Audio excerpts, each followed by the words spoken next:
Hey guys, afternoon. Pastor Russ here. Can you believe it's day number 90? That's 3 months into this lockdown.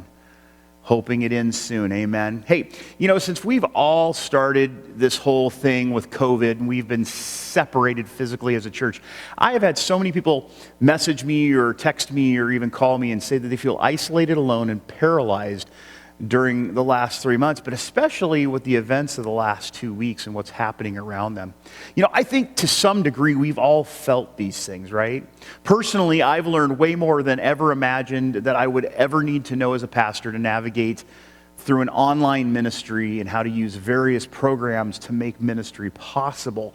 For me, at least, it's been a very steep learning curve. We have so many bells and whistles that keep us all connected. Smartphones and there's smart appliances out there that can actually see what's in your fridge and help you make a list.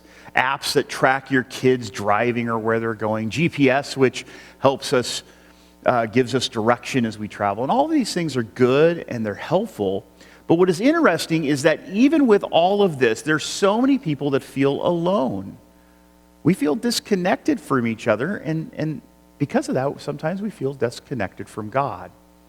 In Deuteronomy, when the Israelites were preparing to move into Canaan, the Lord reminded them, he said, "Be strong and courageous. Do not be afraid or terrified because of them, for the Lord your God goes with you. He will never leave you nor forsake you." Now I want you to think about this.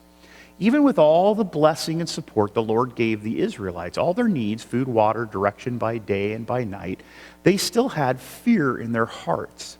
When we're alone and we experience the feeling of becoming paralyzed or unable to move forward, we need to remember, don't let your hearts be consumed or troubled.